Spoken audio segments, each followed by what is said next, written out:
Sir এটা এটা আমার এই কোশ্চেন একটা, এই কোশ্চেনটা তাহলে করে ফেলি। আপনার ওয়াইফকে অপহরণ করেছিল এই শেখ মুজিবের, তারপর গোলাম মোস্তফার ছেলে, এরা কামালের বন্ধু বান্ধবেরা। এটা গাজী হোসেন নিজে ছিল। তো আপনার স্যার, আপনি এটার বিচার চেয়েছিলেন শেখ মুজিবের কাছে। আমার বউ বিচার করেন। জি, কন্টিনিউ করেন স্যার এবার। হ্যাঁ, যে আপনি প্রাইম মিনিস্টার, কারণ ঘটনাটা কি ছিল স্যার? ঘটনাটা কি ছিল স্যার, একটু শুরু থেকে বলুন। এটা একটা মানে মজার ঘটনা। আচ্ছা, তুমি শুনতে চাও? তুমি তো আমার বইতে লেখা আছে যদিও। সবাই শুনতে চায় স্যার, সবাই, আমি একা, সবাই শুনতে চায়। ঘটনাটা হচ্ছে, আমার এক খালাতো বোন, তার নাম তাহমিনা। তার বিয়ে ঠিক করেছিলাম আমি আর নিম্মি কর্নেল রেজার সাথে, যে আমাদেরকে জুনিয়র চাকরি। তার সাথে বিয়ে হবে, অনুষ্ঠান হবে লেডিস ক্লাবে। তো দুপক্ষেই আমাদের পরিচিত, অতএব আমরা হলাম ভায়া মিডিয়া। ঠিক আছে। তখন আমরা কি করলাম, সমস্ত অ্যারেঞ্জমেন্ট আমাদের উপরে দায়িত্ব আসলো। তো কাকে রাখি আর কাকে বাদ দেই, এত মানুষের সাথে পরিচিতি। তো আমরা যাই হোক বেশ ভালোই, প্রায় 2-3 হাজার লোকের মতো লোক ইনভাইট করা হলো, দুই তরফে চলছে বিয়ের আসর। তখন আমার একমাত্র শালা, যার নাম বাপ্পি, ও ম্যাকগিল ইউনিভার্সিটিতে পড়তো, ওখান থেকে ছুটিতে আসছে দেশে। He was also present in the ceremony.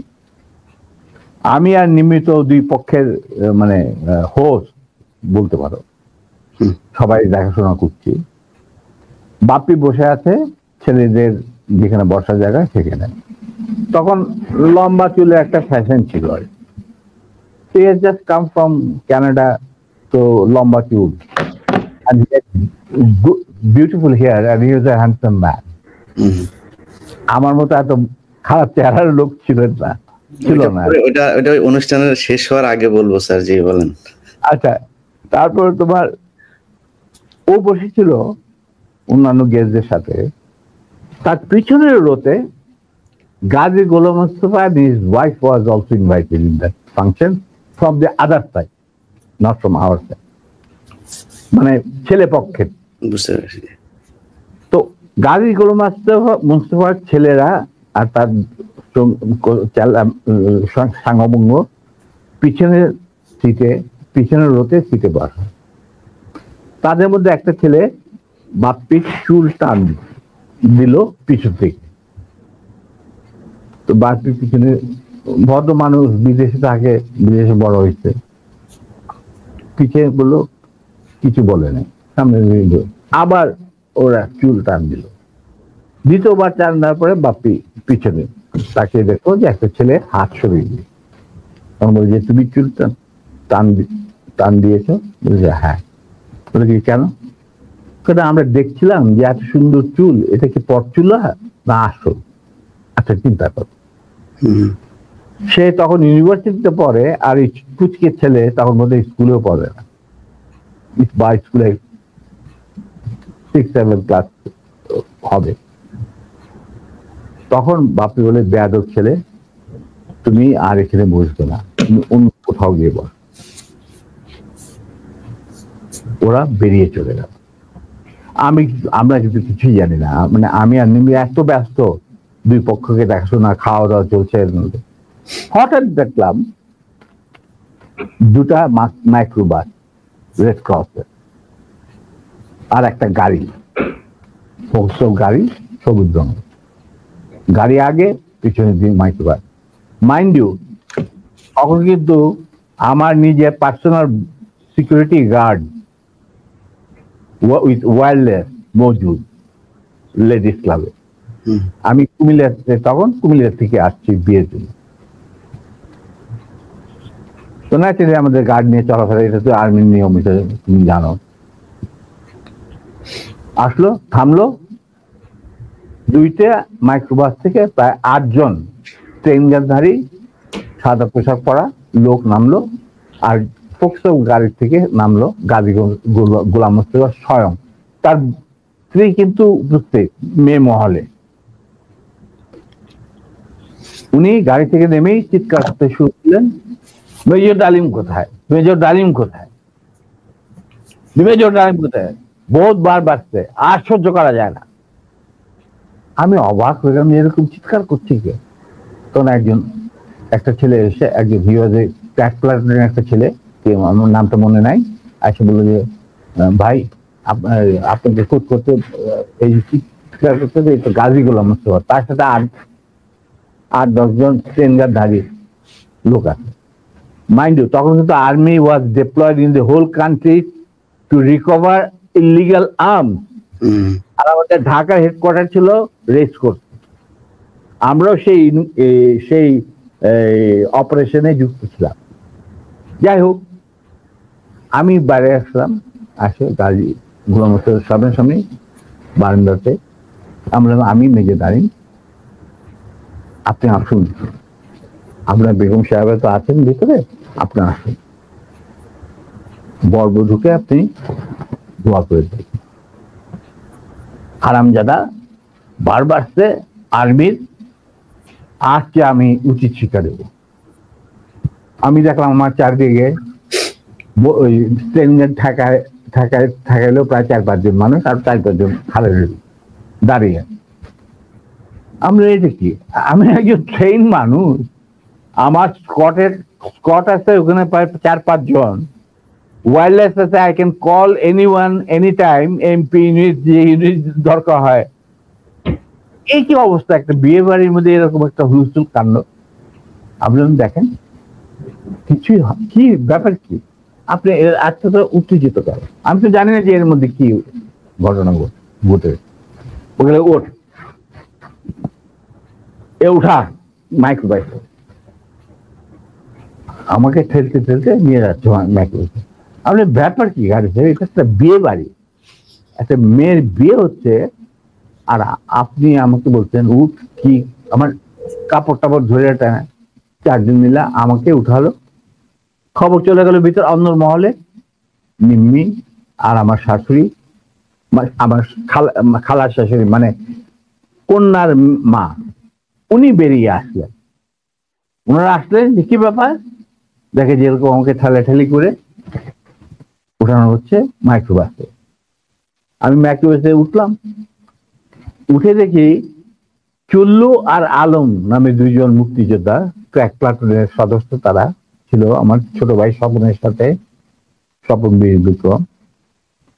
ওদেরকেও মারতে মারতে মানে রক্ত বের করে ফেলেছে, মুখ দিয়ে রক্ত ঝরছে, আহত অবস্থায় তারাও মাইক্রোবাস। তখন আমার খালাম্মা গাজীকে বললো, গাজী সাহেব আপনি কি করছেন, আমার মেয়ের বিয়ে হচ্ছে, আর দে আর দি তারা বর পক্ষেরও কন্যা পক্ষেরও, কি হয়েছে কি, ওরা তো ব্যস্ত। বলে আমি ওদেরকে উচিত শিক্ষা দেবো, ওকে আমি উচিত শিক্ষা দেবো। তখন আমার স্ত্রী বললো যে আপনি তাকে একা নিয়ে যেতে পারবেন না, আপনি আমাকে সঙ্গে নিয়ে আসবেন। ঠিক আছে চল, ওরেও ধাক্কা দিয়ে উঠায় দিল মাইক্রোবাসে। তখন আমার খালা বললেন, গাজী সাহেব আপনি কিন্তু বাড়াবাড়ি করছেন, ঠিক আছে, যেখানে আপনি নিয়ে যেতে চান আমিও যাবো সাথে। গাজী কি স্যার তখন ঢাকা আওয়ামী লীগের সভাপতি নাকি? তখন সে আওয়ামী লীগের সভাপতি নয়, he was also the chairman of the Red Cross। বুঝতে পারলাম, শেখ মুজিবের সবচেয়ে প্রিয় লোক সে। তখন সে ঢাকার মধ্যে মানে ঢাকা শহরে সে হলো মুজিবের সবচেয়ে বড় লাঠের সর্দার। অশিক্ষিত মূর্খ মানুষ সাধারণত রেড ক্রসের চেয়ারম্যান হয় না, কিন্তু ওকে বানানো হয় যাতে করে লুটের এই যে রিলিফের মার চুরি চামারি করতে সুবিধা। যাই হোক, সেটা অন্য ব্যাপার। তারপরে আমাদেরকে নিয়ে উনি গাড়ি ঘুরে চললেন প্রথম ফার্ম গেট দিয়ে ভিতরে ঢোকার পরে আমি দেখলাম যে আরে সম্ভব নয়, কোথায় চাচ্ছে, লক্ষ্মীবাড়ি ক্যাম্পে নাকি। তখন আমি চিন্তা করছি কি করি। এর মধ্যে আমার খালা আর মিমি নিজেদের শাড়ি ছিঁড়ে চুল্লু আর আলমকে ব্যান্ডেজ করে দিয়েছে, মানে দেখে দেখে ক্ষত, তার দিকে রক্ত পড়ছিল। আমি হঠাৎ বললাম, গাড়ি থামাও driver. In the mean time Swapan Bapi ওরা কিছু গেস্টকে বোধহয় বাড়িতে পৌঁছে দেওয়ার জন্য নিয়ে গেছিল গাড়ি করে, বা ওদের গাড়ি আসছিল না, ছিল কিছু, ওরা উপস্থিত ছিল না। তো আমি বললাম গাড়ি থামা, ড্রাইভার গাড়ি থামা দিল। আমরা তখন আমার গাড়িতে প্রায় 4জন ট্রেনগান দাঁড়িয়ে লোক, তাদের একজনকে বললাম যে তুমি গিয়ে ওই সামনে যে গাড়ি গোলাম মোস্তফা বসে আছেন, কাজী গোলাম মোস্তফা সাহেবকে বলেন নাই কিনা আসে। Somehow that man is train guard, he got down and went to Gazi. গাজীও তখন স্টপ হয়ে গেছে, যে পিছনে গাড়ি স্টপ হয়ে গেছে। আসে বলছে, ওনাকে বোধহয় বলছে যে আপনাকে উনি ডাকছেন নিজে দাঁড়িয়ে। গাজী ইসলাম দরজা খুলে আমাদের মাইক্রোবাসে আসলো। তখন আমি গাজী গোলাম মোস্তফাকে বললাম যে গাজী সাহেব, আপনি তো আমারই নিয়ে চলছেন, কোথায় নিয়ে যাচ্ছেন জানি না, কিন্তু একটা কথা মনে করে রাখেন, আপনাকে মনে করাই দিচ্ছে আপনার ভালোর জন্য, যে আপনি যে আমাদেরকে এই মাইক্রোবাসে, রেড ক্রসের মাইক্রোবাসের মধ্যে ঢুকায় নিয়ে আসছেন, এটা কিন্তু হাজার হাজার মানুষ, শয়ে শয়ে মানুষ দেখতে উপস্থিত ছিল। অতএব আপনি কিন্তু আমাদের সাথে যাই করেন, আপনি কিন্তু পার পাবেন। এইটা শোনার পর গাজী গেল একটু ঘাবড়ায়, যে তাই তো, আমি যে উঠাই নিয়ে আসছি এটা তো সবাই দেখছে।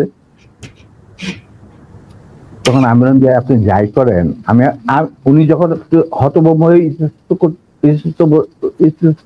বোধ দেখাচ্ছে, আমি বললাম যে গাজী সাহেব, আমি আপনাকে একটা পরামর্শ দিই, আপনি যাই করেন আপনি শেখ সাহেবের কাছ থেকে আগে পারমিশনটা নিয়ে নেন, এছাড়া আপনি বাঁচতে পারবেন না।